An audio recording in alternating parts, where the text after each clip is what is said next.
വയനാട് ലോക്സഭാ ഉപതെരഞ്ഞെടുപ്പിൽ ഫലം എന്തായിരിക്കുമെന്നതിനെ കുറിച്ച് ആർക്കും ആദ്യം മുതലേ സംശയമില്ല എന്ന് നമുക്കറിയാം. പക്ഷേ വയനാട്ടിലെ ഭൂരിപക്ഷം രാഹുൽ ഗാന്ധിക്ക് 4 മാസം മുമ്പ് കിട്ടിയതിനേക്കാൾ കൂടിയ ഭൂരിപക്ഷം അവിടെ പ്രിയങ്ക ഗാന്ധിക്ക് കിട്ടുന്നു. അതും വോട്ടിങ്ങിൽ 8% കുറവുണ്ടായിട്ട്. 8% കുറവ് വന്നപ്പോൾ പലരും പറഞ്ഞു പ്രിയങ്കയുടെ ഭൂരിപക്ഷം 3 ലക്ഷമാവും, 2.5 ലക്ഷമാവും എന്നൊക്കെ പറഞ്ഞവരുണ്ട്. പക്ഷെ 4 ലക്ഷം എന്ന മാർക്ക് പ്രിയങ്ക കടന്നിരിക്കുന്നു. ഇത് വളരെ നിർണായകമായ ഒരു ഭൂരിപക്ഷമാണ്. എങ്ങനെയാണ് പ്രിയങ്കയ്ക്ക് ഇത്ര ഭൂരിപക്ഷം കിട്ടിയതെന്ന് ചോദിച്ചാൽ ഒരു സംശയവും വേണ്ട. അവിടെ വോട്ട് ചെയ്യാതിരുന്ന 8%-ൽ പാതിയിലേറെയും ഒരുപക്ഷെ അതിൽ കൂടുതലും LDFന്റെ വോട്ടുകളായിരുന്നു എന്ന് പറയാം. BJPയുടെ വോട്ടിലും കാര്യമായി ഇടിവുണ്ടായിട്ടുണ്ട്. അവിടെ കെ സുരേന്ദ്രൻ പിടിച്ച വോട്ട് നവ്യ ഹരിദാസ് പിടിക്കുമെന്ന് നമുക്ക് പ്രതീക്ഷിക്കാൻ വയ്യ.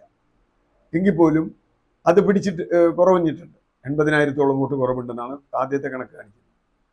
അതുപോലെ LDFന്റെ വോട്ടിൽ കുറവൊന്നും ഉണ്ടായിട്ടില്ലെങ്കിലും വലിയ മുന്നേറ്റമൊന്നും ഉണ്ടാക്കാൻ കഴിഞ്ഞില്ല. അതിനർത്ഥം 4 ലക്ഷം ഭൂരിപക്ഷം കിട്ടിയ പ്രിയങ്കയ്ക്ക് പാർലമെന്റിൽ വയനാടിന്റെ പ്രതിനിധിയായി രാഹുൽ ഗാന്ധിക്ക് ഒപ്പം പോയിരിക്കാൻ കഴിയും എന്നതാണ്. പ്രിയങ്ക വയനാടിന് വേണ്ടി എന്ത് ചെയ്യുന്നു എന്നത് എല്ലാവരും ഉറ്റുനോക്കിക്കൊണ്ടിരിക്കുകയാണ്. പ്രിയങ്ക ദേശീയ നേതാവാണ്. ആ അർത്ഥത്തിൽ എന്തെല്ലാം വയനാടിന് വേണ്ടി ചെയ്യാൻ കഴിയും.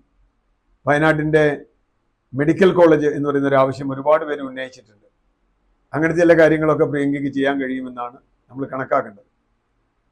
അതിനപ്പുറത്ത് രാഹുലിനൊപ്പം പ്രിയങ്ക കൂടി പാർലമെന്റിൽ വരുമ്പോൾ ഇത് തലവേദനയാകുന്നത് മോഡിക്കും സംഘത്തിനുമാണ് എന്ന കാര്യത്തിൽ ഒരു തർക്കവുമില്ല.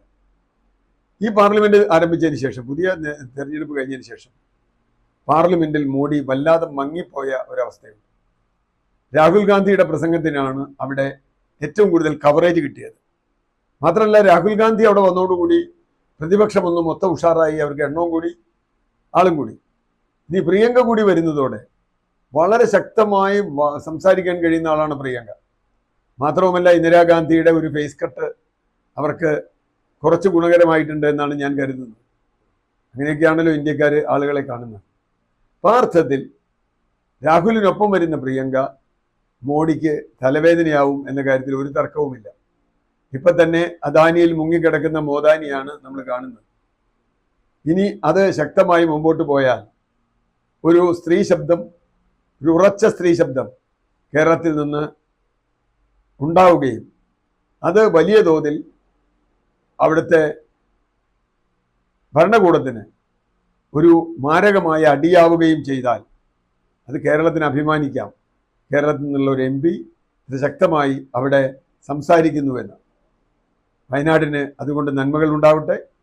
പ്രിയങ്ക ശക്തയായ ഒരു പ്രതിപക്ഷ നേതാവാകട്ടെ എന്ന് ആശംസിക്കുന്നു. വയനാട്ടിലെ തെരഞ്ഞെടുപ്പ് ഫലം വിലയിരുത്തുമ്പോൾ പ്രിയങ്കയ്ക്ക് കിട്ടിയ ഭൂരിപക്ഷം എങ്ങനെ കൂടി എന്ന് ചോദിക്കുമ്പോൾ അവിടെ വോട്ടിംഗ് കുറഞ്ഞു, മൊത്ത വോട്ടിൽ കുറവുണ്ടായി. എന്നിട്ടും പ്രതിപക്ഷത്തിന്, പ്രത്യേകിച്ച് CPIക്ക് വലിയ തിരിച്ചടിയാണ് അവിടെ ഉണ്ടായത്. സത്യൻ മൊകേരിയെ പോലെ വളരെ ശക്തനായ ഒരു സ്ഥാനാർത്ഥിയാണ് CPI അവിടെ നടത്തിയത്. സത്യൻ ഇതിന് മുമ്പ് അവിടെ മത്സരിച്ചിട്ടുണ്ട്. എൻ്റെ ഓർമ്മ ശരിയാണെങ്കിൽ ഷാനവാസുമായി മത്സരിച്ച് ഏതാണ്ട് ഷാനവാസ് തോൽക്കുന്ന അവസ്ഥയിലേക്ക് വരെ എത്തിക്കാൻ കഴിഞ്ഞ ആളാണ് സത്യൻ മൊകേരി.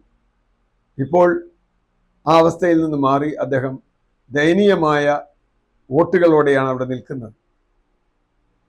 അതിന് കാരണം രാഷ്ട്രീയ കാലാവസ്ഥയാണ്. എൻ്റെ ഒരു അഭിപ്രായത്തിൽ പ്രിയങ്ക ഗാന്ധിയോ രാഹുൽ ഗാന്ധിയോ കേരളത്തിൽ വന്ന് മത്സരിക്കുമ്പോൾ ചെയ്യാവുന്ന ഒരു കാര്യം, തോൽക്കുമെന്ന് ഉറപ്പുള്ള നിലയ്ക്ക് ആ സീറ്റിൽ ഇന്ത്യ മുന്നണിയുടെ നേതാവ് എന്ന അർത്ഥത്തിൽ പിന്തുണ കൊടുക്കുന്നുവെന്ന് പ്രഖ്യാപിക്കാമായിരുന്നു. പക്ഷെ പിണറായി വിജയനെ സമ്മതമല്ല. കാരണം ഇന്ത്യ മുന്നണിയുടെ കൂടെ താൻ നിൽക്കാൻ പാടില്ല എന്ന് വിചാരിക്കുന്ന ആളാണ് അത്. പക്ഷെ CPIക്ക് അങ്ങനെയല്ല. CPI ഇന്ത്യ മുന്നണിയുടെ ഭാഗമാണ് എന്ന് ഉറപ്പിച്ച് പറയുന്ന ആളുകളാണ്. അതുകൊണ്ട് CPIക്ക് അത് പറയാമായിരുന്നു. അത് പറഞ്ഞാൽ മറ്റിടങ്ങളിൽ കോൺഗ്രസ്സുകാർക്ക് വല്ലാതെ വിളയാൻ പറ്റില്ല.